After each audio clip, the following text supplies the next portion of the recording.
Nabalutan ng usok at alikabok ang paligid. Bumingaw ang tili ng preno, kasunod ang matinis na hiyaw. Naramdaman ni Aliyah, o Leah, ang paghampas ng malamig na hangin sa kanyang mukha. Kasabay nito ang pag-ikot ng kanyang mundo. Ang kalye na tahimik lang kanina ay naging isang eksena ng bangungot. Ang kanyang anak, ang kanyang buong buhay, si Gabriele. Nakahandusay sa aspalto, walang malay. Isang sasakyan ang mabilis na humarurot palayo, parang asong ulol na tumakas matapos ang masamang gawa. Gabi. Anak ko. Ang boses ni Leah ay naging hiyaw, puno ng takot at pagkabigla. Nanlambot ang kanyang mga tuhod, ngunit pinilit niyang tumakbo, parang may kung anong puwersa ang nagtutulak sa kanya. Niyakap niya ang maliit na katawan ng kanyang anak. Mainit ang dugong umaagos mula sa ulo nito. Gabi, gising anak. Huwag kang matutulog, please. Ang kanyang mga kamay ay nanginginig habang pilit niyang ginigising ang anak. Naririnig niya ang mga taong nagtatakbuhan, ang mga bulungan, ang tunog ng sirena na papalapit. Pero ang tanging nakikita niya ay ang anak niyang namumutla, at ang tanging naririnig niya ay ang kanyang sariling tibok ng puso na parang tambol sa kanyang tainga. Kumapit siya sa anak niya, nananalangin. Diyos ko, huwag po. Huwag po, please. Si Gabi lang po ang meron ako. Ang mga luha ay umaagos na sa kanyang pisngi, halos sa alikabok at pawis. Walang anuman sa kanyang buhay ang nakapaghanda sa kanya para sa sakit na ito. Ang sakit na makita ang pinakamamahal niyang tao na nasa bingit ng kamatayan. Naramdaman niya ang matinding pait, ang kawalan ng katarungan. Bakit? Bakit ang inosenteng anak niya? Dumating ang ambulansya. Agad na inasikaso si Gabi. Ayaw niyang bumitaw pero pilit siyang kinalas ng mga paramediko. Kailangan po namin siyang dalhin sa ospital, ma'am. Sumakay siya sa ambulansya, hawak ang kamay ni Gabi. Ang bawat pagliko, bawat pagbagal, ay nagdudulot ng takot sa kanyang puso. Parang humihinto ang oras. Ang tanging nagpatuloy ay ang panginginig ng kanyang mga kamay at ang kanyang walang tigil na pagdarasal. Nang makarating sa ospital, ang EC ay parang isang labanan. Mga ilaw na kumikislap, mga boses na nagmamadali, ang amoy ng gamot at pag-asa. Pediatric trauma case. Kailangan ng emergency surgery. Iyon ang huling narinig niya bago siya pilit na pinaupo sa isang silya sa labas ng operating room. Ang pinto ay sumara sa kanyang harapan, parang isang malaking haligi na humaharang sa pagitan niya at ng kanyang anak. Doon siya umupo, nag-iisa. Ang mga kamay niya ay mahigpit na nakakuyom. Ang bawat segundo ay parang isang oras. Ang bawat hininga ay parang isang paghihirap. Nasaan ka, Gabi? Magiging okay ka lang, anak. Pangako. Nagpatuloy ang pagdarasal niya, tahimik lang. Ang sakit sa dibdib niya ay hindi maipaliwanag. Hindi niya alintana ang mga taong dumadaan, ang ingay ng ospital. Ang buong mundo niya ay umiikot sa pintong iyon. Ilang oras ang lumipas. O marahil ay minuto lang. Hindi niya alam. Ang kanyang mga mata ay nanlalabo na sa pagluha, ngunit nanatili siyang nakatitig sa pinto. Biglang bumukas ang pinto ng operating room. Isang doktor ang lumabas, nakasuot pa rin ng surgical scrubs, ang mukha ay seryoso. Inangat ni Leah ang kanyang ulo. Ang kanyang puso ay lumundag sa kanyang dibdib. Umaasa siya ng magandang balita. Ngunit nang mag-angat siya ng tingin sa mukha ng doktor, ang kanyang hininga ay biglang napatigil. Ang oras ay tila huminto. Ang ingay ng ospital ay biglang nawala. Ang mukha na iyon. Ang mga mata na iyon. Hindi. Hindi ito possible. Si Eve Rafael Alcantara. Ang lalaking minsan niyang minahal ng higit sa sarili niya. Ang lalaking sumira sa kanya. Ang lalaking bumitaw sa kanya noong panahong pinakakailangan niya siya. Ang lalaking ama ni Gabriele. Nagkatinginan sila. Ang mukha ni Rafa ay walang emosyon noong una, tipikal ng isang doktor. Ngunit nang magtagpo ang kanilang mga mata, nakita niya ang pagkabigla, ang pagtataka, at pagkatapos ay ang matinding pait at sakit. Ang mga mata niya ay lumaki at ang bibig niya ay bahagyang bumukas. Para siyang nakakita ng multo. Para sa kanya, multo nga siya. Multo ng nakaraan na matagal na niyang ibinaon sa limot. Aliyah! Ang boses ni Rafa ay narinig niya, basag, halos hindi marinig. Parang isang kaluskos ng hangin. Ngunit ang boses na iyon, na minsan ay paborito niya, ay ngayon ay parang isang kutsilyo na bumubutas sa kanyang puso. Ang pagkabigla ay agad na napalitan ng matinding galit. Ang galit na itinago niya sa loob ng halos isang dekada ay biglang umapaw, parang kumukulong tubig. Tumayo siya, kahit nanginginig ang mga binti. Ang kanyang mga mata ay matalim, puno ng apoy. Ano ang ginagawa mo dito? Ang kanyang boses ay malamig, puno ng puot. Ikaw ang nag-opera sa anak ko. Bumaba ang tingin ni Rafa. Ang kanyang balikat ay bahagyang bumagsak. Ang kanyang mga labi ay nanatiling tikom, tila naghahanap ng salita. Aliyah, hindi ko alam na kayo pala to. Ako ang head surgeon ng IKI ngayon. Ang kaso ni Gabi ay napunta sa akin. Gabi? Ulit niya at ang boses niya ay lalong lumalamig. Paano mo siya nakilala? Huwag mong sabihin na may balak kang lumapit sa kanya. Umangat muli ang mga mata ni Rafa, puno ng lungkot. Gabi ang pangalan ng pasyente. Pero ikaw ang nanay? Ang tanong niya ay tila isang pagtuklas na pumukaw sa kanya. Nakita niya ang koneksyon, ang realidad. Ang kanyang anak. Ang anak nila. Huminga siya ng malalim. Ako ang nanay niya. At wala kang karapatan na magtanong. Wala kang karapatan na lumapit sa anak ko. Ang bawat salita ay may bahid ng pagkapuot. Naglakad siya palayo ng ilang hakbang. Naramdaman niya ang panunumbat sa loob niya.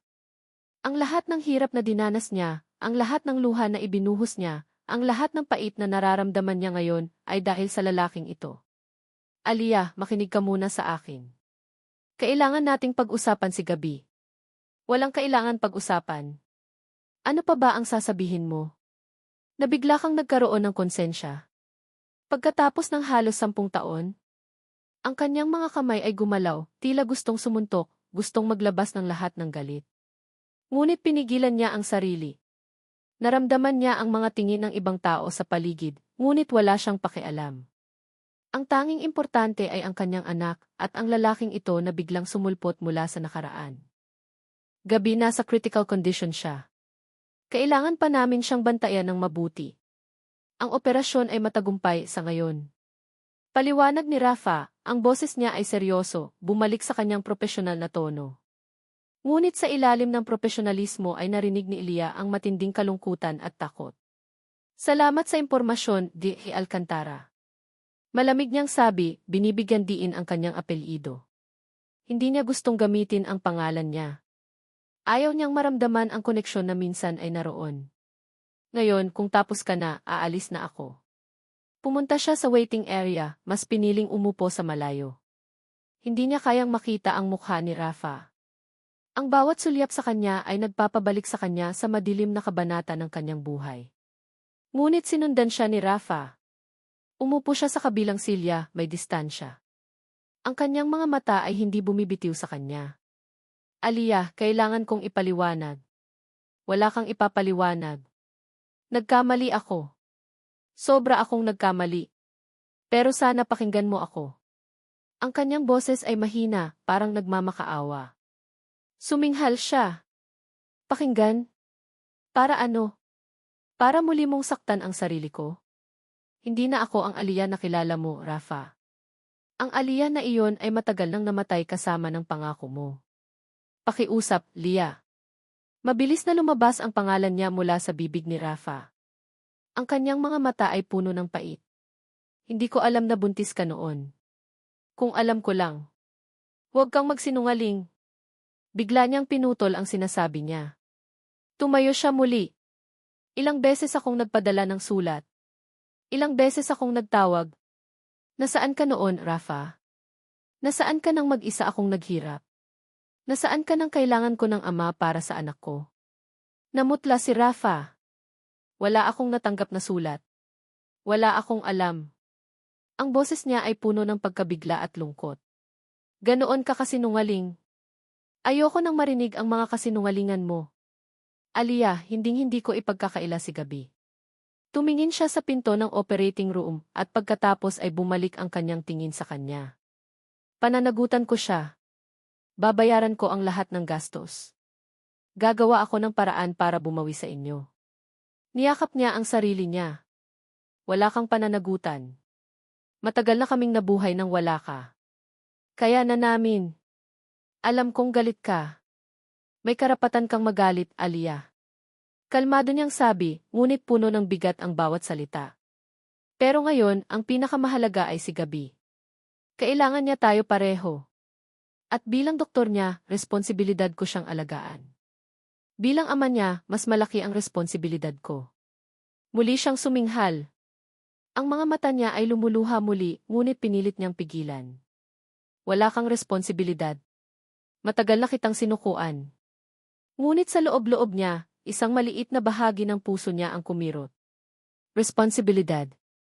Isang salitang matagal na niyang inasam mula sa lalaking ito. Hindi ko kayo iiwan ulit, Aliyah. Pangako. Tumingin siya sa kanya, ang kanyang mga mata ay punong-puno ng pagdududa. Mga pangako. Minsan na siyang naniwala. Minsan na siyang nasaktan. Kaya niya pa bang maniwala muli? Ang tanong ay bumagabag sa kanyang isip habang ang pinto ng operating room ay nananatiling sarado at ang buhay ng kanyang anak ay nakasalalay sa loob. Nanatili si Aliyah sa labas ng silid ni Gabriele, nakasandal sa malamig na pader ng ospital.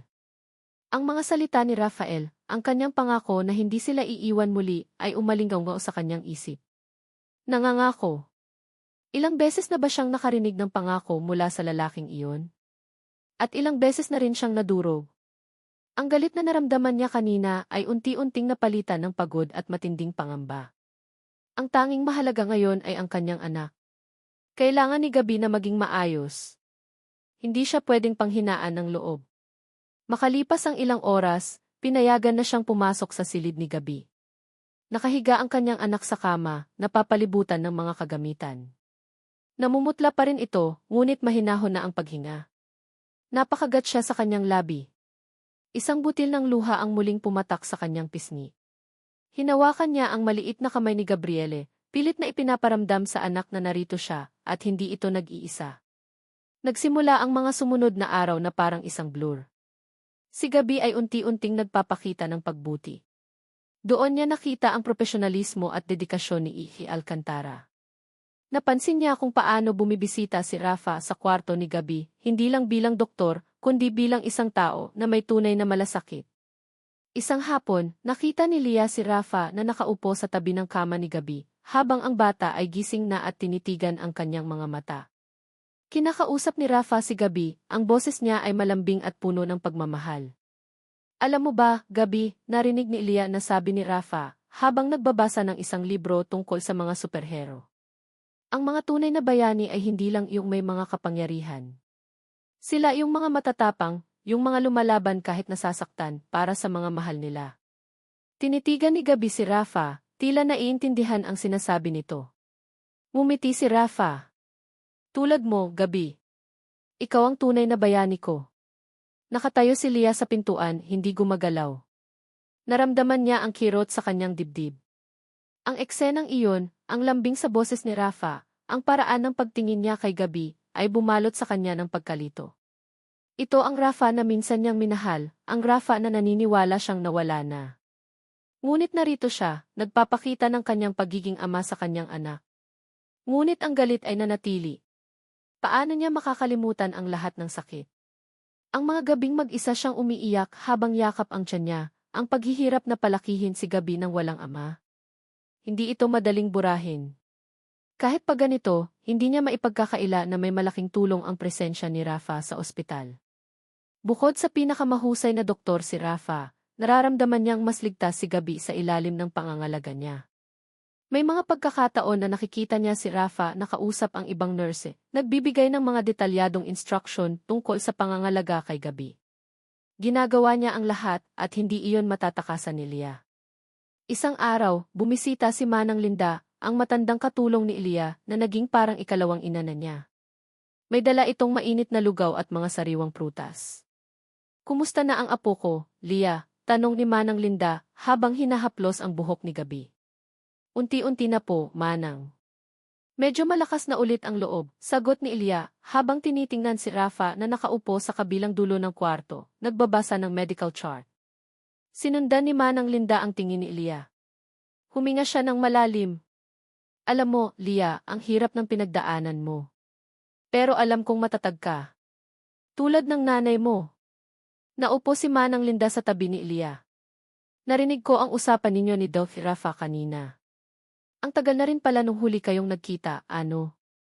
Hindi sumagot si Elia. Tinitigan niya lang ang kanyang mga kamay. Pero, alam mo, Lia, patuloy ni Manang Linda, ang boses ay puno ng pag-aalala. Noong panahong nawala ka, nagpapabalik-balik din dito si Rafa sa bahay, hinahanap ka. Akala namin kung saan ka na nagpunta. May dala pa siyang sulat noon. Halos araw-araw siyang bumabalik nagtatanong sa akin. Nagulat si Elia. Umangat ang kanyang tingin. Ano po ang sinasabi ninyo, Manang? Wala po akong natanggap na kahit ano. Puro pangako lang niya sa akin na hahanapin niya ako pero wala naman. Totoo ang sinasabi ko, Lia. May dala siyang sulat na ibibigay niya sana sa'yo, pero hindi ko na rin alam kung saan napunta. Siguro ay napunta sa mga kamay ng taong ayaw kayong magkita. Bumuntong hininga si Manang Linda.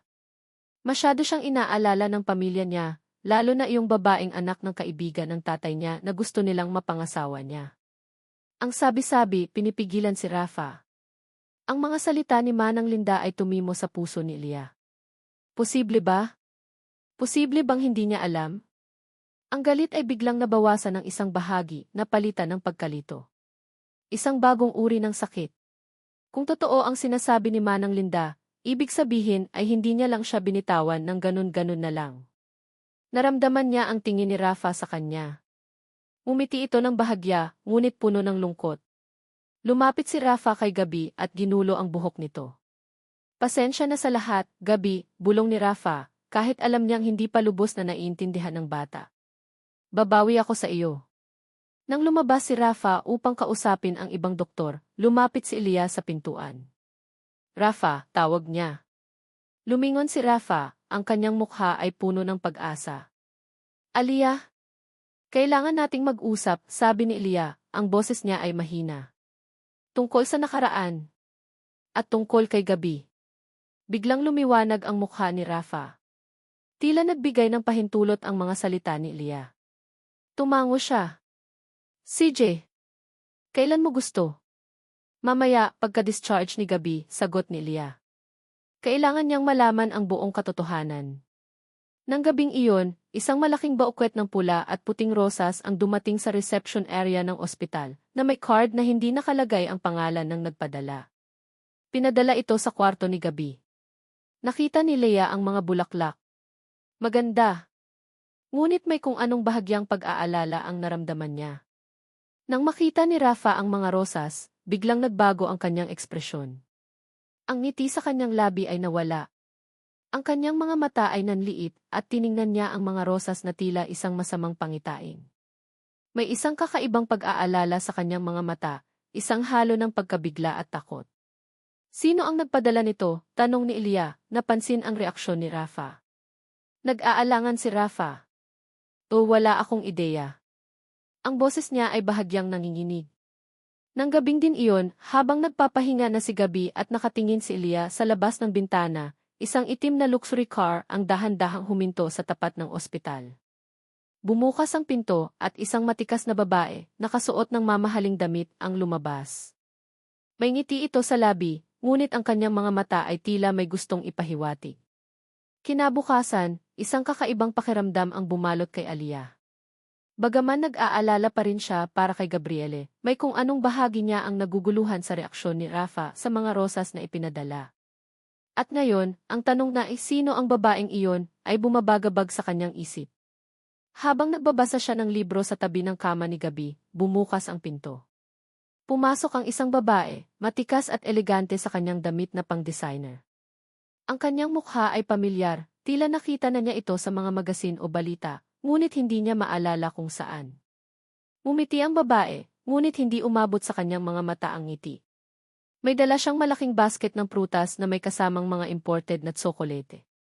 Ang kanyang mga mata ay nag-scan sa buong silid, at nang magtagpo ang tingin nila ni Elia, huminto ang kanyang tingin. Magandang umaga, ang bati ng babae, ang boses ay matamis ngunit may bahid ng pagiging superior. Ikaw siguro si Alia, ang ina ni Gabriele. Tumango si Elia, nagtataka. Opo. Sino po sila? Ako si Sofia Montenegro, ang pakilala nito, inabot ang kamay para makipagkamay. Ang kanyang kamay ay malamig at matigas. Pia, for short. Sofia Montenegro. Ah! Ngayon niya naalala. Ang anak ng isang maimpluwensyang pamilya. Ang pamilyang kaibigan ng mga Alcantara. Ako ang fiance ni Rafa, patuloy ni Pia, at biglang naramdaman ni Elia ang paglamig ng hangin sa silid. Ang ngiti ni Pia ay naging mas malawak, puno ng triumfalismo. Nabalitaan ko ang nangyari sa bata, kaya pinuntahan ko agad si Rafa. Nag-aalala siya, syempre. Alam mo naman, doktor siya. Hindi sumagot si Elia. Ang kanyang puso ay kumirot. Fiance. Natural. Isang lalaking tulad ni Rafa, isang successful na doktor, ay hindi naman siguro mananatiling single sa loob ng halos 10 taon. Nagulat nga ako nang malaman kong kayo pala ni Rafa ang nagkaroon ng past, sabi ni Pia, ang kanyang mga mata ay nagtagal sa tiyan ni Elia, tila hinuhusgahan ang kanyang pagiging ina. Pero ayos lang. Ang importante ay maging maayos si Gabriele, di ba?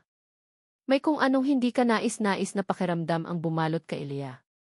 Ang paraan ng pagbigkas ni Pia sa salitang ipast, na parang isang kahiyahiyang lihim. Ang kanyang mga mata ay puno ng paghahanap, tila sinusuri ang bawat galaw niya. Salamat sa pagbisita, malamig na sabi ni Elia. Pumunta si Pia sa tabi ni Gabi. Oh, ang cute naman ng bata. Tulad na tulad ng daddy niya. Hinaplos niya ang ulo ni Gabi, ngunit walang gaanong pagmamahal sa kanyang mga mata. Dapat ay magaling ka na agad, ha? Hindi ka na pwedeng istorbohin ang doktor. Marami pa siyang pasyente. Naramdaman ni Elia ang galit na umakyat sa kanyang dibdib. Istorbohin? Ang anak niya.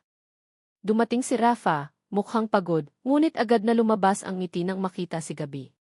Ngunit nang makita niya si Pia, biglang kumunot ang kanyang noo. Ang kanyang ngiti ay naglaho. Pia, anong ginagawa mo dito? Tanong ni Rafa, may bahid ng iritasyon sa kanyang boses. Naglakad si Pia patungo kay Rafa at hinawakan ang kanyang braso. Nabalitaan ko kasi, love. Nag-aalala ako sa'yo. Gusto kitang damayan. Alam kong napapagod ka na sa kasong ito, kaya gusto kong iparamdam na nandito ako para sa'yo. Lumakas ang kapit ni Pia sa braso ni Rafa. Naramdaman ni Elia ang tensyon sa pagitan nilang dalawa. Malinaw na hindi komportable si Rafa sa presensya ni Pia. Salamat, Pia, pero kaya ko naman, sabi ni Rafa, pilit na inalis ang kamay ni Pia. Kailangan ko pa ring bantayan si Gabi. Naiintindihan ko, love. Pero kailangan mo ring magpahinga. Bakit hindi ka mag-dinner muna sa akin mamaya? Para makapag-usap tayo tungkol sa kasal natin. Kasal. Isang salita na parang isang malaking martilyo na tumama sa ulo ni Elia. Kasal. Ibig sabihin, seryoso ang relasyon nila. Seryoso ang babaeng ito.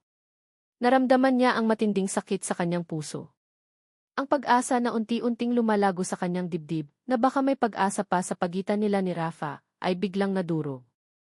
Ngayon, naiintindihan na niya ang pag-aalala ni Rafa sa mga rosas. Galing siguro iyon kay Pia. At ang babaeng ito ay tiyak na hindi magpapatalo. Aalis na muna ako, sabi ni Lia, hindi na niya kayang manatili sa silid na iyon. Manang Linda, pakibantay muna po si Gabi. Lumabas siya ng silid, iniwan ang dalawa. Narinig niya ang boses ni Pia na nagrereklamo kay Rafa, ngunit hindi na niya inintindi. Ang tanging nararamdaman niya ay ang matinding pait at pagdududa. Naglakad siya sa hallway hanggang sa marating niya ang waiting area. Naglabas siya ng cellphone. Masyado pa ring sariwa ang balita tungkol kay Sofia at Pia di Montenegro sa internet. Maraming artikulo tungkol sa kanilang pamilya, ang kanilang mga negosyo, at ang kanilang nalalapit na kasal ni Rafael Alcantara. May isang partikular na artikulo ang nakakuha ng kanyang pansin. Ito ay tungkol sa isang charity event na dinaluhan ni Pia. Sa larawan, nakatayo si Pia sa tabi ni Rafa, parehong nakangiti. Ngunit ang mga mata ni Pia sa larawan ay pareho ng nakita niya kanina, mapanuri at mayroong matinding pagkaganid. Habang nagbabrowse siya, may nakita siyang isang lumang gossip article tungkol kay Pia. Ito ay tungkol sa isang kontrobersya dati, kung saan mayroon umanong ex-boyfriend, si Pia na biglang nawala pagkatapos nitong makipag-ugnayan sa kanya. Ang artikulo ay mabilis na nabura noon at itinanggi ni Pia ang lahat. Ngunit ang kwento ay nagpatuloy sa mga underground forums. Isang G-fixer daw ang ginamit ni Pia para mawala ang problema.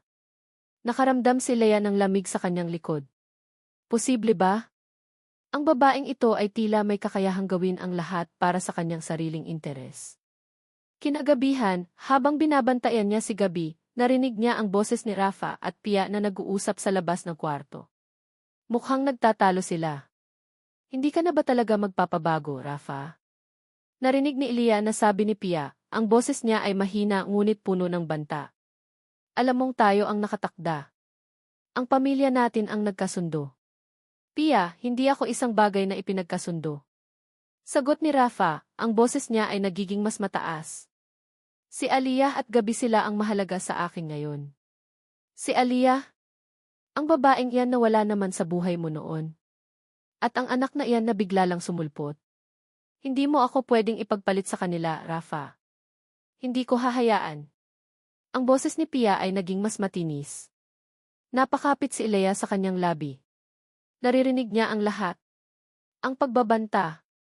Ang pagmamay-ari ni Pia kay Rafa. Ginawa ko na ang lahat para sa'yo, Pia. Pero hindi ko na kayang magkunwari na mahal kita. Bulong ni Rafa. Narinig ni Elia ang isang malakas na tunog, parang sampal. Pagkatapos ay ang tunog ng mabilis na mga yapak na lumalayo. Tila umalis na si Pia. Huminga si Lia ng malalim. Ang pagdating ni Pia ay nagbigay sa kanya ng isang bagong pag-aalala. Ito ay hindi lang tungkol sa paghihiganti. Ito ay tungkol sa proteksyon. Kailangan niyang protektahan si Gabi. Nang gabing iyon, habang nagpapahinga na si Elia sa kwarto ng mga pasyente, tumunog ang kanyang cellphone. Isang unknown number. Nag-aalangan siyang sagutin, ngunit sa huli ay pinindot niya ang answer button. Walang nagsasalita. Tahimik lang. Biglang may pumasok na mensahe. Isang larawan. Isang candid shot. Kuha mula sa malayo. Si Elia at Gabi. Nakangiti si Gabi sa kanyang braso habang naglalakad sila sa hallway ng ospital. Kasama ng larawan, may nakasulat na text, mag-ingat ka. Hindi mo alam kung sino ang kalaban mo. Nanlamig ang buong katawan ni Elia. Hindi ito simpleng babala. Ito ay isang banta. Nabalot ng dilim ang kanyang opisina, tanging ang ilaw mula sa kanyang laptop ang nagbibigay liwanag. Nakasandal si kay Rafael Alcantara sa kanyang swivel chair, ang kanyang mga kamay ay nakakuyom sa likod ng kanyang ulo. Ang pag-uusap nila ni Aliyah kaninang umaga, at ang nakakagambalang pagbisita ni Pia, ay nagdulot ng malalim na pagkabahala sa kanya. Hindi ko kayo iiwan ulit, Aliyah. Pangako. Ang pangakong iyon ay tila isang sumpa sa kanyang dila. Paano niya mapaninindigan kung ang nakaraan ay patuloy na bumabalik? Ang katotohanan na si Aliyah, ang babaeng minahal niya ng sobra, ay nasa harapan niya na ngayon na mayroong anak nila ay isang bagay na parehong pagpapala at pasakit. Ang alaala ng sampal ni Pia kanina ay sariwa pa rin sa kanyang pisngi, hindi ang pisikal na sakit kundi ang pagdami ng kanyang pagdududa. Minsan, sinusubukan niyang kumbinsihin ang sarili na si Pia ay nag-aalala lang. Nagmamahal. Ngunit ang kanyang mga aksyon ay masyadong mapanindigan, masyadong mapanira. Binalikan niya ang nakaraan. Ang panahong pinakakailangan siya ni Aliyah. Ang kanyang pamilya, partikular ang kanyang ama, ay matagal nang isinaayos ang kasal nila ni Pia. Ang pamilya Montenegro ay isa sa pinakamayaman at maimpluwensya sa Pilipinas, at ang kanilang pagkakaisa ay magbibigay ng malaking kapakinabangan sa kanilang negosyo. Bata pa lang si Rafa ay nakagisnan na niya ang ideya na siya at si Pia ay magpapakasal. Rafa, responsibilidad mo ito sa pamilya, ang paulit-ulit na salita ng kanyang ama. Hindi mo pwedeng ipagpalit ang kinabukasan ng ating pamilya sa kung sinong babae lang na nakilala mo sa labas. Noon, naging mahina siya. Natakot siya. Hindi niya nagawang ipaglaban si Aliyah ng buong puso. Pinilit niya itong hanapin, nagpadala ng mga mensahe, nagpunta sa bahay ni Manang Linda, ngunit ang lahat ng kanyang pagsisikap ay tila walang saysay. Walang sagot. Akala niya, binitawan na siya ni Aliyah. O marahil ay ayaw na lang talaga siya nitong makita. Pero ngayon, mayroon siyang gabi. At si Aliyah, hindi na niya kayang maging mahina. Hindi na niya kayang pagtakpan ang mga kasinungalingan. Nagpasya si Rafa na simulan ang kanyang sariling investigasyon. Ang aksidente ni Gabi ay hindi mukhang simpleng aksidente. Ang pagdating ni Pia, ang kanyang mga babala, ang mga rosas may kung anong mali. Kinabukasan, habang naglalakad siya sa hallway patungong kwarto ni Gabi, nilapitan siya ng isang nurse. Dosi, may isang lalaki po kanina, hinahanap kayo. Sabi niya, may importante raw siyang sasabihin tungkol sa aksidente ng bata. Sino siya? Tanong ni Rafa, agad na bumilis ang tibok ng puso. Hindi ko po kilala, Doth. Pero sabi niya, magbabantay lang daw po siya sa labas. Taxi driver daw po siya. Agad na lumabas si Rafa sa ospital. Nakita niya ang isang lalaki na nakasandal sa taxi nito, mukhang pagod. Kayo po ba si Ivy Alcantara? Tanong ng taxi driver. Ako po si Mang Bert. Ako po yung nakakita sa aksidente ng bata. Anong nakita mo, Mang Bert? Tanong ni Rafa, ang kanyang boses ay puno ng pag-asa. Dosi, hindi po ako sigurado, pero parang may kakaiba sa nangyari. Nakita ko po ang sasakyang nakabangga. Mabilis siyang humarurot palayo. Pero bago po iyon, nakita ko ang isang babae na nakatayo malapit sa intersection. Nakamask po siya, pero nakita ko ang kanyang mga mata. Parang nakangiti po siya. At tapos, biglang bumangga ang sasakyan sa bata. Nanlaki ang mga mata ni Rafa. Nakangiti. Opo. Parang may masama po siyang plano. At saka, may nakita po akong kotse na nagpark sa malapit. Black sedan, tinted ang bintana. Parang ganoon din po ang kotse na nakita kong humarurot.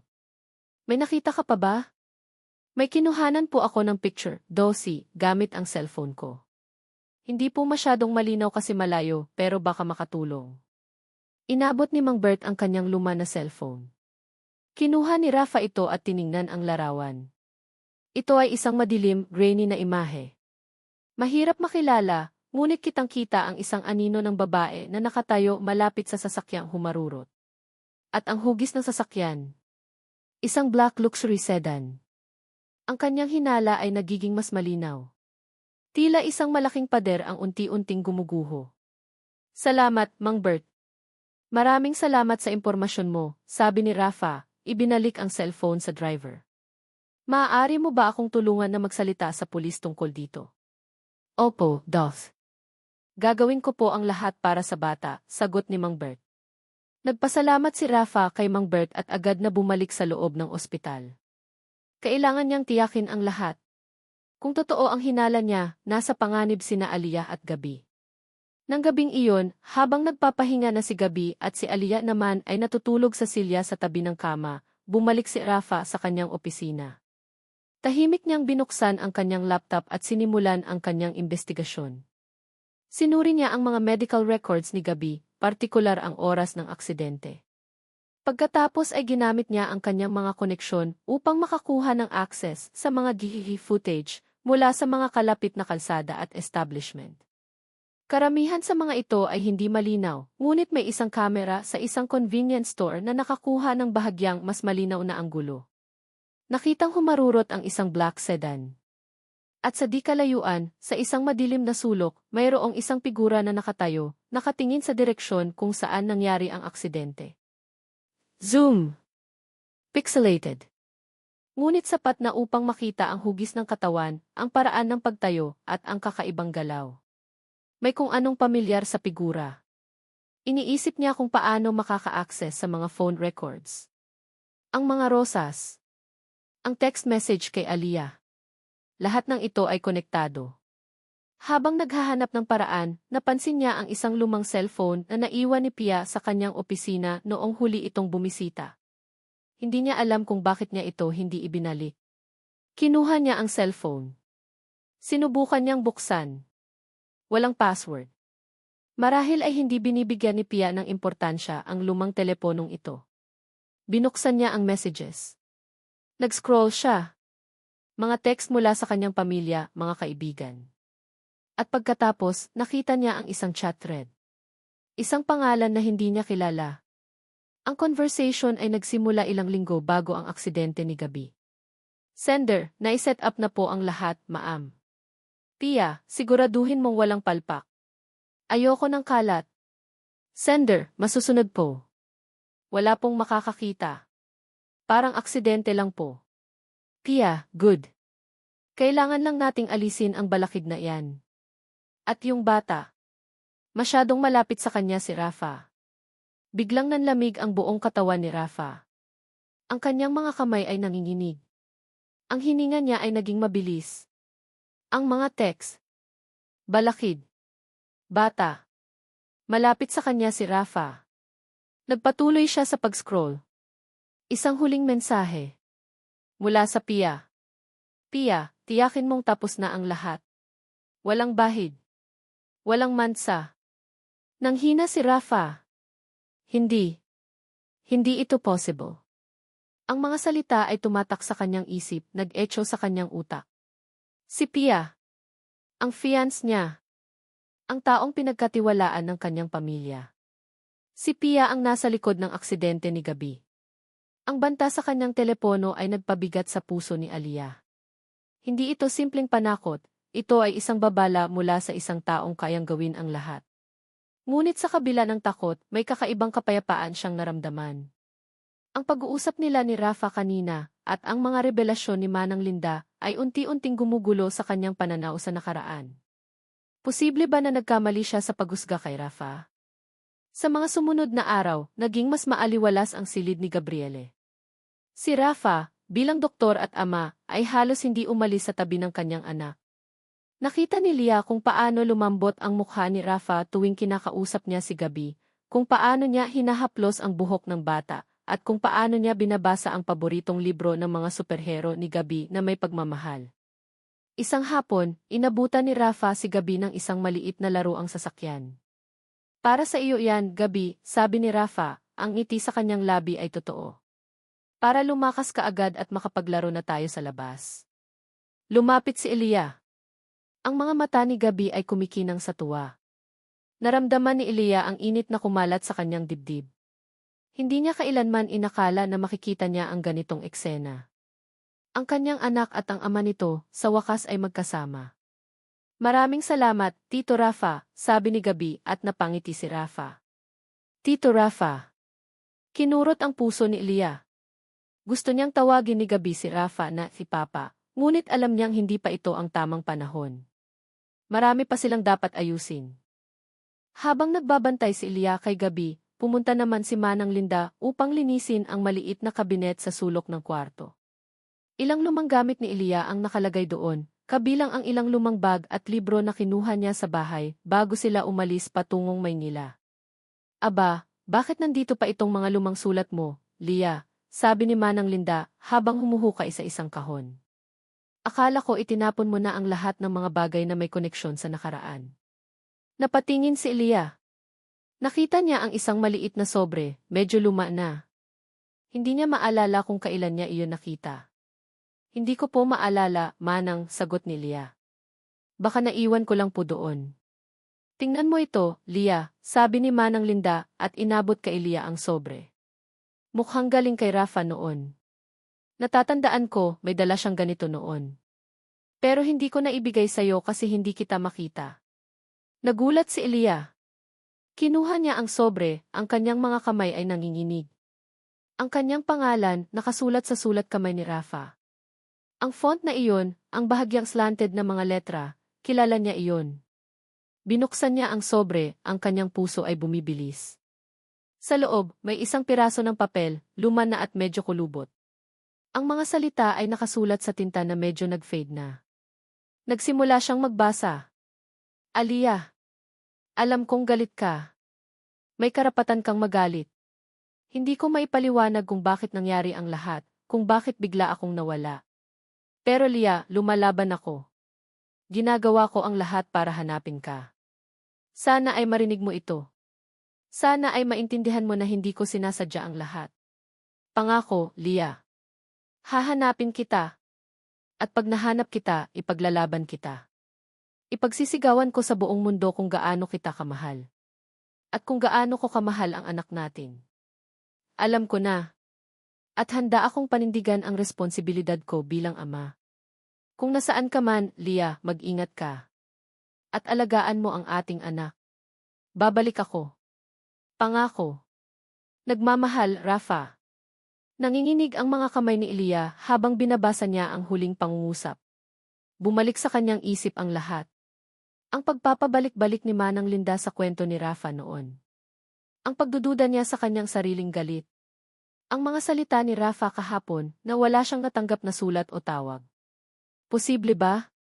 Posible bang hindi siya ang nagkamali, kundi mayroong humarang sa lahat ng pagtatangka ni Rafa na makipag-ugnayan? Ang matagal na niyang hawak-hawak na galit ay unti-unting gumuho. Ang mga pader na itinayo niya sa paligid ng kanyang puso ay unti-unting nabiyak. Ang sakit ay nandoon pa rin, ngunit ngayon ay may kasamang matinding panghihinayang. Nanghinayang siya sa lahat ng taon na sinayang niya sa pagkamuhi. Nanghinayang siya sa lahat ng pagkakataon na pwede sanang may ama si Gabi. Naramdaman niya ang isang butil ng luha na umago sa kanyang pisngi. Hindi ito luha ng galit, kundi luha ng kalungkutan at pag-unawa. Mali siya ng pagkakaintindi sa lahat. Maling tao ang pinagbuntunan niya ng lahat ng pait sa kanyang puso. Nang gabing iyon, habang mahimbing na natutulog si Gabi, kinausap ni Leah si Rafa sa labas ng kwarto. Inabot niya ang lumang sulat. Nahanap ko to, sabi ni Leah, ang boses niya ay basag. Manang Linda ang nakakita. Kinuha ni Rafa ang sulat, at nang makita niya ang kanyang sariling sulat kamay, nanlaki ang kanyang mga mata. Binasa niya ang nilalaman, at nakita ni Leah ang sakit at panghihinayang sa kanyang mukha. Hindi ko alam na nakarating sa iyo yan, Leah, bulong ni Rafa, ang kanyang boses ay puno ng emosyon. Ilang beses akong nagpadala ng mga ganitong sulat. Ibinigay ko sa mga tauhan ko, sa mga naghahatid ng sulat. Sinubukan kong tawagan si Manang Linda, pero palaging walang sumasagot. Tapos, sabi ni Pia, narinig niya raw na umalis ka na raw at may bago ka ng pamilya. Hindi ako naniwala, pero wala akong magawa. Pinigilan ako ng pamilya ko. Alam ko na, sabi ni Leah, ang mga mata niya ay lumuluha. Narinig ko ang sinabi ni Manang Linda. Hindi ko lang mapaniwalaan noon. Aliyah ni. Hinawakan ni Rafa ang kanyang kamay. Hindi ko ipinagkaila si Gabi. Hinding-hindi. Alam ko na, sagot ni Leah. Sa unang pagkakataon sa napakatagal na panahon, naramdaman niya ang kapayapaan. Ang galit na matagal nang bumalot sa kanya ay nagsimulang maglaho, napalitan ng isang kakaibang pakiramdam ng pag-asa. Biglang sumeryoso ang mukha ni Rafa. Binitawan niya ang sulat. May kailangan akong ipakita sa iyo, Leah. Kinuha niya ang kanyang cellphone. Kinausap ko ang taxi driver na nakakita sa aksidente ni Gabi. May nakita siyang kakaiba. Ipinakita niya ang malabong larawan mula sa cellphone ni Mang Bert. Isang black sedan at isang anino ng babae sa di kalayuan. Hindi lang yan, Leah. May nakuha din ako. Ito ay mas malinaw. Kinuha ni Rafa ang isang lumang cellphone mula sa kanyang bulsa. Ipinakita niya ang mga text messages. Ang chat thread ni Pia sa isang hindi kilalang numero. Ang mga salita ay tumatak sa isip ni Leah, balakid, bata, walang palpak. Nanlaki ang mga mata ni Leah. Ang kanyang hininga ay napatigil. Ang lamig na naramdaman niya mula sa banta sa kanyang telepono ay biglang bumalik, doble ang lakas. Ang lahat ay nag-click. Ang mga rosas. Ang mga babala. Ang pagiging agresibo ni Pia. Siya, bulong ni Leah, halos hindi makapaniwala. Si Pia. Siya ang may kagagawa ng aksidente ni Gabi. Tumango si Rafa, ang kanyang mukha ay puno ng galit at sakit. Ito ang cellphone niya. Nakita ko sa opisina ko. Nag-iiwan siya ng mga bakas, Aliyah. Hindi ito simpleng aksidente. Ito ay isang pagtatangka. Nagsimulang manginig ang buong katawan ni Leah. Hindi lang galit ang naramdaman niya, kundi matinding takot. Pinagplanuhan ito. Ang kanyang anak. Ang inosenteng anak niya. Kailangan nating gawin ang isang bagay, Rafa, sabi ni Leah, ang boses niya ay naging matatag. Ang lahat ng pag-aalinlangan sa pagitan nila ay biglang nawala. Nagkaisa sila sa isang layunin, protektahan si Gabi. Alam ko, sabi ni Rafa, hinawakan niya muli ang kamay ni Leah. Ngayon, ang paghawak ay hindi lang pang-aliw, kundi isang pangako ng pagtutulungan. Hindi ko hahayaan na saktan niya kayo. Hinding-hindi na. Ngunit habang nagpaplano sila, biglang may narinig silang malakas na alarm mula sa loob ng kwarto ni Gabi. Isang matinis na tunog na nagpahinto sa kanilang pag-uusap. Agad silang pumasok. Nakita nila ang mga nurse na nagmamadali, ang mukha ay puno ng pag-aalala. Ang monitor na nakakabit kay Gabi ay nagpapakita ng mabilis na pagbabago sa kanyang vital signs. Ang kanyang paghinga ay bumigat. Doc, may biglang lagnat si Gabi at bumaba ang oxygen level niya, sabi ng isang nurse, ang boses niya ay nanginginig. Lumapit si Rafa sa kama, agad na sinuri si Gabi. Ang kanyang mukha ay namutla. Kailangan natin ng emergency procedure. Mabilis? Habang nagmamadali ang mga nurse, isang bote ng fluid ang nakita ni Elia sa gilid ng kama. Hindi niya maalala na nakakita siya ng ganoong klaseng fluid doon. Tiningnan niya ang label. Isang gamot na hindi dapat ibigay kay Gabi na may side effect na magpapababa ng oxygen. Tiningnan niya si Rafa, ang kanilang mga mata ay nagtagpo. Ang isang kaisipan ay biglang pumasok sa kanilang isip. Ito ay hindi aksidente. Biglang bumilis ang tibok ng puso ni Rafael. Gabi, sigaw niya, ang kanyang boses ay puno ng takot. Lumapit siya sa kama, agad na sinuri ang anak. Mainit ang noo ni Gabi at ang kanyang paghinga ay mababaw. Ang monitor ay nagpapamalas ng pabago-bagong vital signs. Ano yan? Narinig niyang sabi ni Aliyah, ang boses niya ay nanginginig. Nakaturo siya sa bote ng fluid na nakasabit. Tiningnan ni Rafa ang fluid. Ang kanyang utak ay mabilis na nagproseso ng impormasyon. Sodium thiopental. Isang anesthetic na hindi dapat ibigay kay Gabi sa kasalukuyan nitong kondisyon, lalo na kung walang pahintulot ng doktor. Ito ay magpapababa ng oxygen level at magpapahirap sa paghinga. Hindi ito aksidente. Ang galit ay umakyat sa kanyang lalamunan, matindi at nag-aapoy.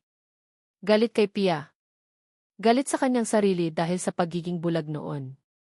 Ngunit ngayon, wala siyang panahon para doon. Ang buhay ng kanyang anak ang nakasalalay. Nurse Kathy. Kailangan natin ng ambubag at intubation kit. Dali.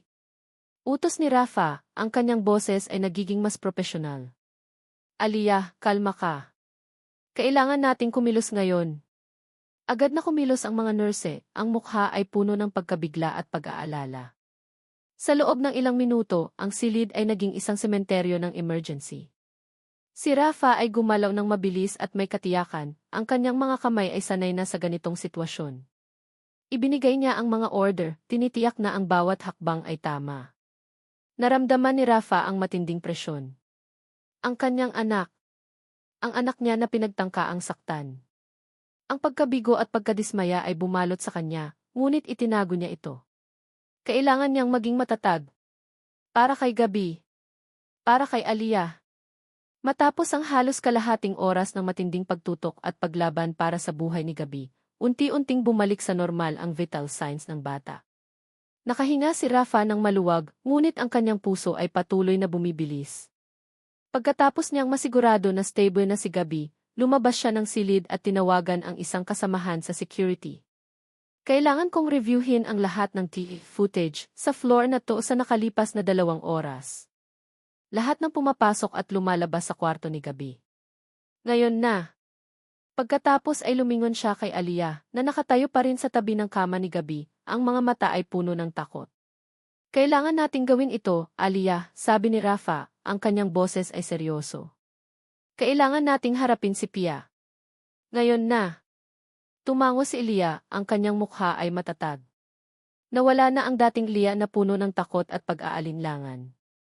Ngayon, nakita niya ang isang Aliyah na handang lumaban. Para sa kanyang anak. Nagmadali silang lumabas ng ospital. Si Rafa ang nagmamaneho, ang kanyang mga kamay ay mahigpit na nakakapit sa manibela. Ang kanyang isip ay nagpaplano. Kailangan nilang maging handa. Hindi sila pwedeng magkamali. Tumawag si Rafa sa kanyang kaibigan na abogado, si Attorney Diaz. Ipinaliwanag niya ang sitwasyon, ang mga ebidensya, at ang pinakabagong nangyari kay Gabi. Kailangan mo siyang harapin, Rafa. Pero kailangan nating maging matalino. May koneksyon si Pia. Dapat ay mayroon tayong solidong ebidensya. May cellphone ako ni Pia. May mga text messages doon. At may eyewitness ako. Ang taxi driver, sagot ni Rafa. Magaling. Magkita tayo sa kondominium ni Pia. Dalhin mo ang cellphone. Tatawagan ko na rin ang mga pulis para may kasama tayo. Huwag kang gagawa ng desisyon na mag-isa. Delikado si Pia. Nakarating sila sa kondominium ni Pia. Ang building ay marangya, sumasalamin sa kayamanan ng mga Montenegro. Nandoon na si Attorney Diaz at 2 pulis na nakasibilyan. Nang pumasok sila sa lobby, nakita nila si Pia, nakakatapos lang yata mag-shopping. May dala itong mga paper bag mula sa mga mamahaling bautike. Nagulat si Pia nang makita si Rafa, kasama si Aliyah. Ang kanyang ngiti ay biglang nawala. Rafa, anong ginagawa ninyo dito? At kasama mo pa yung babaeng yan. Lumapit si Rafa, ang kanyang mga mata ay matalim. Pia, kailangan nating mag-usap. Ngayon na. Wala tayong pag-usapan, Rafa, sagot ni Pia, umiling. Tapos na tayo. Nagpasya ka na. Ngayon kung aalis ka, aalis ako. Hindi. Hindi pa tayo tapos, Pia, mariing sabi ni Rafa. Alam na namin ang lahat. Natawa si Pia, isang mapait na tawa. Ano ang alam ninyo? Na nagsiselos ako. Na ayaw ko sa kanya? Inaamin ko yon. Hindi ko siya gusto. Akala niya kung sino siya para agawin ka sa akin. Hindi lang yon, Pia, sabi ni Elia, ang kanyang boses ay matatag. Alam namin ang nangyari kay Gabi. Ang aksidente. At ang nangyari sa ospital kanina. Namutla si Pia. Ang kanyang mga mata ay nanliit. Ano ang pinagsasabi mo? Nagkakamali kayo. Inabot ni Rafa ang kanyang cellphone at ipinakita ang mga text messages. Ang mga text na nagpapatunay sa kanyang mga plano.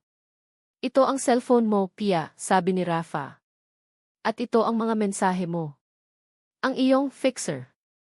Ang pagpaplano mo na saktan ang anak ko. Ang pagtatangka mo na tapusin ang buhay ni Gabi. Nanginginig si Pia. Ang kanyang mukha ay naging puting-puti. Hindi. Hindi totoo yan. May mali lang sa cellphone na yan. At ito, sabi ni Rafa, inabot ang larawan mula kay Mang Bert. May nakakita sa iyo sa crime scene, Pia. Nakangiti ka raw. Biglang nagbago ang mukha ni Pia. Nawala ang kanyang pagkabigla at pagtanggi, napalitan ng isang mapait na ngiti. Ang kanyang mga mata ay nanliit, puno ng galit at kasamaan. Sigaw ni Pia, ang kanyang boses ay unti-unting lumalakas. Ako ang may kagagawan. Ako. Dahil ayoko kay Aliyah. Ayoko sa batang yan. Sila ang humahadlang sa atin, Rafa. Sila ang dahilan kung bakit tayo hindi makapagpakasal. Napanganga si Aliyah. Ang confession ni Pia ay mas masahol pa sa inakala niya. Ang babaeng ito ay baliw. Hindi ko lang sinaktan ang anak mo, Aliyah. Patuloy ni Pia, lumapit kay Elia, ang kanyang mga mata ay puno ng puot. Ako rin ang dahilan kung bakit hindi mo natanggap ang mga sulat ni Rafa. Ako ang nagtago. Ako ang nagbaluktot ng katotohanan. Dahil ayoko na maging kayo. Rafa ay akin lang. Akin. Biglang humarap si Pia kay Rafa. Hindi mo ako kayang iwan, Rafa. Hindi. Masisira ka. Masisira ang pamilya mo. Masisira ang karera mo. Hindi mo ako pwedeng ipagpalit sa babaeng yan. Ang mga pulis na nakasibilyan ay lumapit at si Attorney Diaz ay umaksyon. Sofia Montenegro, you are under arrest for attempted murder and obstruction of justice. Hindi. Bitiwan ninyo ako, sigaw ni Pia, nagpupumiglas. Ang kanyang mukha ay puno ng galit. Sinusubukan niyang saktan ang mga pulis, nagtatangka siyang tumakas. Ngunit huli na ang lahat. Dali-daling nilagyan si Pia ng posas. Habang iginagapos, tumingin si Pia kay Aliyah at Rafa, ang kanyang mga mata ay puno ng pagkamuhi. Hindi pa ito ang katapusan, sigaw ni Pia, ang kanyang boses ay umalinggaw sa lobby. Babangon ako. At sisiguraduhin kong magbabayad kayong dalawa. Lalo na kayo, Aliyah. Magbabayad ka.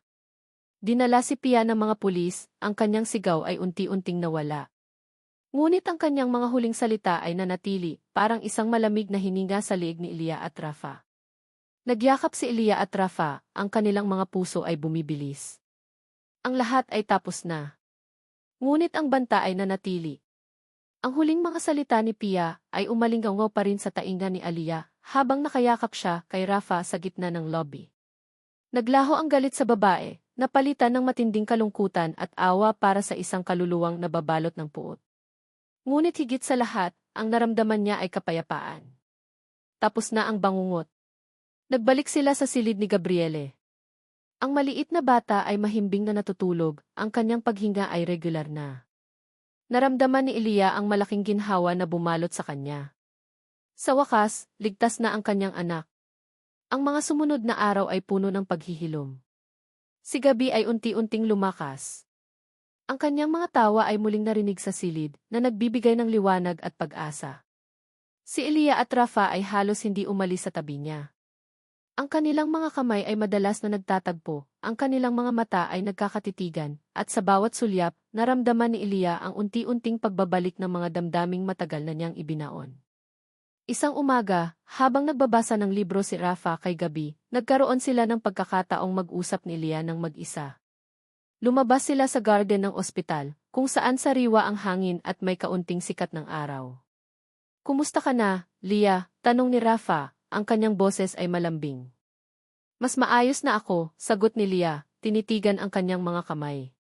"Hindi ko alam kung paano ako magpapasalamat sa iyo, Rafa.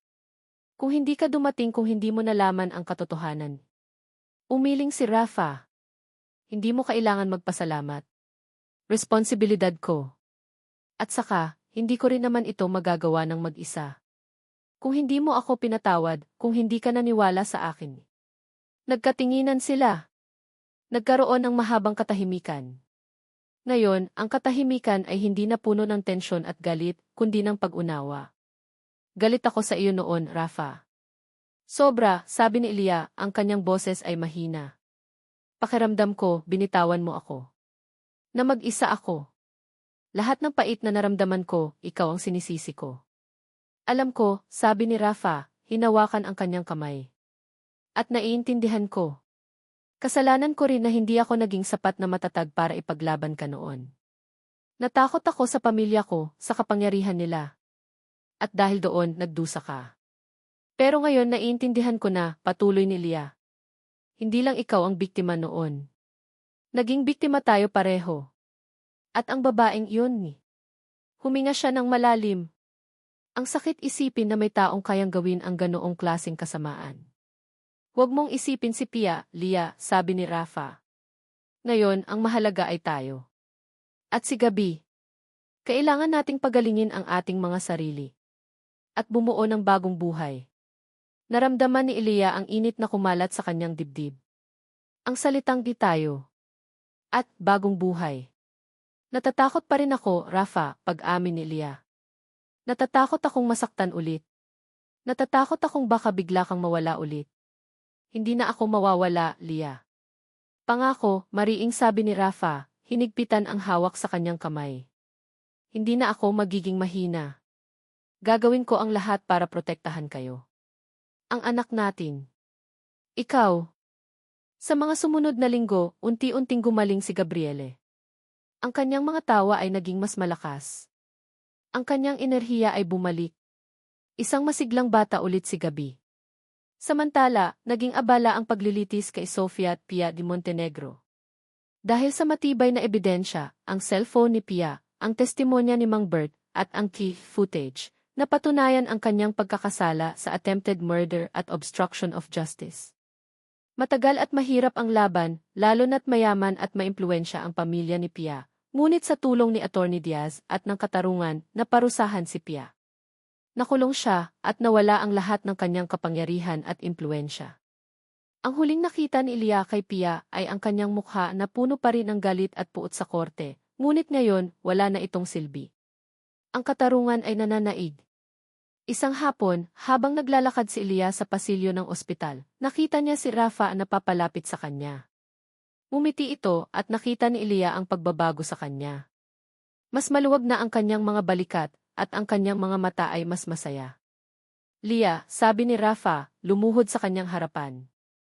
Nagulat si Elia. Hindi niya inaasahan ito. Naglabas si Rafa ng isang maliit na kahon mula sa kanyang bulsa. Binuksan niya ito at doon ay nakita ni Elia ang isang singsing na may simpleng disenyo, ngunit kumikinang sa ilaw. Aliyah Ramirez, sabi ni Rafa, ang kanyang boses ay puno ng pagmamahal. Alam kong matagal na panahon ang nasayang. Marami tayong pinagdaanan. Maraming sakit. Ngunit sa lahat ng iyon, natutunan ko na ang pagmamahal ko sa iyo ay hindi nawala. At ngayon, mayroon tayong gabi. Siya ang simbolo ng ating pag-asa. Ang simbolo ng ating ikalawang pagkakataon. Hindi na ako magiging mahina, Lia. Hinding-hindi na. Handa akong ipaglaban ka, ipaglaban ang pamilya natin sa lahat ng oras. Handa akong bumuo ng pamilya kasama ka, isang pamilyang binuo, hindi lang ng dugo, kundi ng tiwala, pagpapatawad, at walang hanggang pagmamahal. Naramdaman ni Elia ang pag-init ng kanyang mga mata. Mga luha ng kaligayahan. Ang kanyang puso ay umaapaw sa pagmamahal. Aliyah, pakakasalan mo ba ako? Magiging asawa ko at ina ng ating anak. Hindi siya nag-alinlangan. Ang lahat ng sakit, ang lahat ng galit ay naglaho na. Ang tanging nararamdaman niya ay pagmamahal. Rafa. Sabi ni Elia, tumango habang umaagos ang kanyang mga luha. Papakasalan kita. Agad na isinuot ni Rafa ang singsing sa kanyang daliri at pagkatapos ay niyakap siya ng mahigpit. Ito ang yakap na matagal na niyang inasam. Ang yakap na nagpaparamdam sa kanya na ligtas siya at sa wakas ay buo na ang kanyang pamilya. Isang simpleng seremonya ang naganap sa simbahan matapos ang paggaling ni Gabi. Hindi marangya. Hindi magarbo. Tanging ang kanilang malalapit na kaibigan at pamilya ang naroon, kabilang si Manang Linda na hindi makapaniwala sa nakikita niya. Si Elia, na nakasuot ng isang simpleng puting bestida, ay nakatayo sa altar, ang kanyang kamay ay mahigpit na hawak ang kamay ni Rafa. Sa harapan nila, nakaupo si Gabi, nakangiti, na may suot na maliit na barong Tagalog. Ngayon, pinagsasama ko kayo sa ngalan ng pag-ibig, tiwala at pagpapatawad, sabi ng pari. Ang bawat salita ay tumimo sa puso ni Elia. Pag-ibig, tiwala, pagpapatawad. Ito ang mga haligi ng kanilang bagong buhay. Nang maghalikan sila ni Rafa, naramdaman ni Elia ang matinding kaligayahan. Ang lahat ng paghihirap, ang lahat ng pagsubok, ay nagbunga ng isang pagmamahal na mas matatag kaysa dati. Pagkatapos ng seremonya, lumabas sila ng simbahan, kung saan nagtatakbuhan si Gabi. Lumapit si Gabi sa kanila, ang kanyang mga mata ay kumikinang sa tuwa. Mama, Papa, sigaw ni Gabi, at sa unang pagkakataon, narinig ni Elia ang salitang si Papa, mula sa bibig ng kanyang anak. Napakagat si Elia sa kanyang labi, ang mga luha ay muling umagos. Ngumiti si Rafa, at lumuhod upang yakapin si Gabi.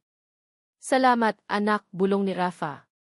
Hinawakan ni Gabi ang kamay ni Elia sa isang kamay, at ang kamay ni Rafa sa kabilang kamay. Naglakad silang tatlo, bilang isang pamilya, sa labas ng simbahan.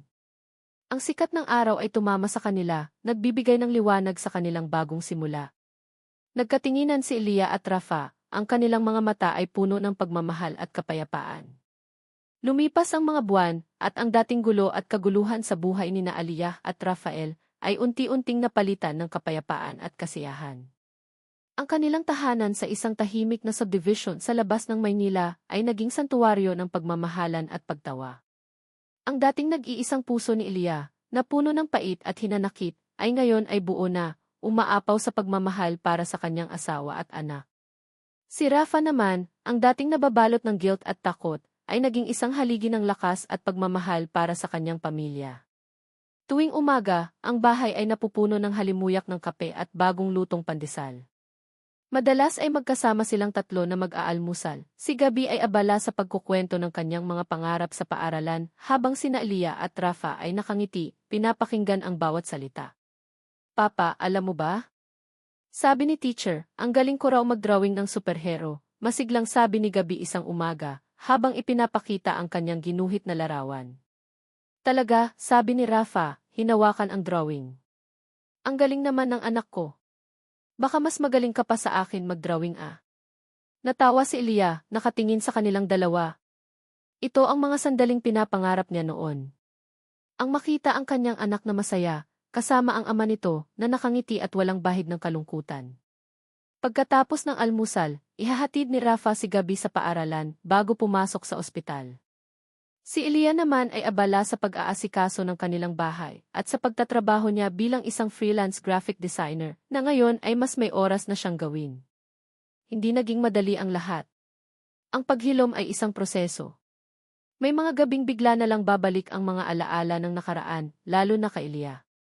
Ang sakit ng pag-iisa, ang takot, ang pagkadismaya. Ngunit sa bawat pagbalik ng mga alaala, naroon si Rafa. Yayakapin siya nito, kakausapin, ipapaalala na tapos na ang lahat, at magkasama na sila ngayon. Natatakot pa rin ako minsan, Rafa, bulong ni Elia isang gabi, habang nakahiga sila sa kama. Bakit, mahal ko? Tanong ni Rafa, hinahaplos ang kanyang buhok. Baka bumalik ang lahat, sagot ni Elia, ang boses ay mahina. Baka muling may mangyari. Niyakap siya ng mahigpit ni Rafa. Wala nang mangyayari, Elia. Hindi ko hahayaan. Hindi na ako matatakot. At alam kong ikaw din malakas ka. Mas malakas kaysa sa inaakala mo. At totoo nga. Sa paglipas ng panahon, mas naging matatag si Elia. Natutunan niyang buksan ang kanyang puso ng buo, hindi lang kay Rafa at Gabi, kundi sa mundo. Natutunan niya ang kapangyarihan ng pagpapatawad, hindi lang pagpapatawad kay Rafa, kundi pagpapatawad sa kanyang sarili. Pagpapatawad sa mga pagkakamaling nagawa niya at sa mga sakit na pinasan niya. Si Rafa naman, mas naging responsableng doktor at higit sa lahat, isang mapagmahal na asawa at ama. Ang kanyang karera ay patuloy na umunlad, ngunit hindi niya kailanman nakalimutan ang kanyang pangunahing responsibilidad sa pamilya. Madalas, pagkatapos ng mahabang shift sa ospital, uuwi siya at sasamahan si Gabi sa pag-aaral o maglalaro sila ng basketball sa likod bahay. Ang kanilang pagmamahalan ay naging inspirasyon sa marami. Ang kanilang kwento ay naging patunay na ang tunay na pag-ibig ay kayang lumampas sa anumang pagsubok, anumang sakit at anumang nakaraan. Ito ay hindi tungkol sa pagiging perpekto, kundi sa pagtanggap ng mga kakulangan, sa pagpapatawad, at sa pagbuo ng isang pamilya na hindi lang nakabatay sa dugo, kundi sa pagmamahal at tiwala. Sa loob ng bilangguan, si Sofia at Pia de Montenegro ay nag-iisa. Ang kanyang dating marangyang buhay ay naglaho, napalitan ng malamig na rehas at 4 na dingding. Ang kanyang pagkamuhi ay nandoon pa rin, ngunit ngayon ay wala na itong silbi. Ang kanyang mga plano ay nabigo. Ang kanyang kapangyarihan ay nawala. Ang kanyang kaluluwa ay nanatiling nakakulong sa kanyang sariling pagkamuhi. Wala siyang nakamit kundi kapaitan at kalungkutan. Ang dating kinang sa kanyang mga mata ay napalitan ng kawalan ng pag-asa. Wala siyang pamilyang yayakap sa kanya, walang pagmamahal na magbibigay liwanag sa kanyang madilim na mundo. Samantala, isang hapon, naglalakad sina Elia, Rafa, at Gabi sa isang parke. Si Gabi ay tumatakbo sa unahan, masigla at puno ng buhay. Hinawakan ni Elia ang kamay ni Rafa, ang kanyang mga mata ay nakatingin sa kanyang anak. Ang bilis lumaki ng anak natin, ano, sabi ni Elia, nakangiti. Nga, sagot ni Rafa, hinigpitan ang hawak sa kamay ni Elia. Parang kahapon lang, nasa tiyan mo pa siya. Tapos ngayon, isang malaking bata na. Tumawa si Elia. Naramdaman niya ang init ng sikat ng araw sa kanyang balat, at ang sariwang hangin na dumadampi sa kanyang mukha. Tumingin siya sa kanyang asawa. Ang kanyang pagmamahal para kay Rafa ay mas malalim kaysa dati. Hindi lang dahil sa pagpapatawad, kundi dahil sa pag-unawa. Salamat, Rafa, bulong ni Elia, tumingin sa kalangitan. Para saan? Tanong ni Rafa. Sa lahat, sagot ni Elia, hinigpitan ang hawak sa kanyang kamay. Sa lahat ng pagsubok na dinaanan natin. Salamat dahil hindi ka sumuko. Salamat dahil binigyan mo kami ng ikalawang pagkakataon. At salamat din sa iyo, Lia, sabi ni Rafa, hinaplos ang pisngi niya. Dahil ikaw ang nagturo sa akin ang tunay na kahulugan ng pagmamahal. Ang kahulugan ng pagpapatawad. At ang kahulugan ng isang pamilya. Nagsimulang lumubog ang araw. Ang kalangitan ay nagkulay kahel, dilaw at pula. Isang magandang tanawin. Niyakap ni Rafa si Elia at niyakap din nila si Gabi. Magkasama silang tatlo, nakatingin sa papalubog na araw. Ang kanilang pining-pining pamilya. Hindi ito perpekto. May mga sugat pa rin sa nakaraan. Ngunit ang mga sugat na iyon ay nagpapatunay lamang ng kanilang lakas, ng kanilang katatagan. Mama, Papa, ang ganda ng sunset, sigaw ni Gabi, na nakakapit sa kanilang dalawa. Ngumiti si Leah at Rafa. Ang kanilang mga puso ay puno ng pasasalamat. Ang pag-ibig, tiwala at pagpapatawad ay naging pundasyon ng kanilang tahanan.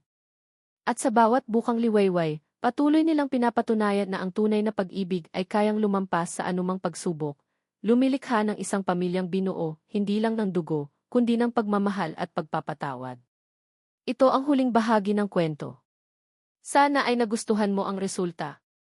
Kung mayroon kang iba pang proyekto o tanong, huwag mag-atubiling magtanong.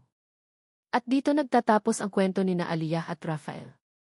Maraming salamat po sa inyong lahat na sumama sa paglalakbay na ito. Mula sa simula ng pagdurusa, sa mga pagsubok na tila walang katapusan, hanggang sa paghilom at pagbuo ng isang pamilyang puno ng pag-asa, naging katuwang namin kayo sa bawat sandali. Ang pagsusulat ng kwentong ito ay isang paglalakbay din para sa akin. Habang isinusulat ko ang bawat kabanata, kasama ko kayong nagalit, nasaktan, umasa at sa huli ay nagmahal. Naging bahagi ako ng bawat luha at bawat ngiti ng mga karakter. Sana ay naramdaman ninyo ang bawat emosyon na nais kong iparating. Ang kwentong ito ay paalala na ang tunay na pag-ibig ay hindi lang tungkol sa pagmamahal. Ito ay tungkol sa pagpapatawad. Sa kakayahang maghilom mula sa mga sugat ng nakaraan. Sa lakas na magbigay ng ikalawang pagkakataon. At sa pagbuo ng isang pamilyang hindi lang sa dugo na kabatay, kundi sa tiwala, pangunawa at walang hanggang pag-aaruga. Naway magsilbi itong inspirasyon sa inyong mga puso, na anumang pagsubok ang dumating, laging may pag-asa sa pag-ibig na totoo. Lubos akong umaasa na nag-iwan ito ng malalim na marka sa inyong mga puso. Malugod ko pong inaanyayahan ang bawat isa sa inyo na ibahagi ang inyong mga saloobin at damdamin tungkol sa kwentong ito. Ano ang inyong natutunan?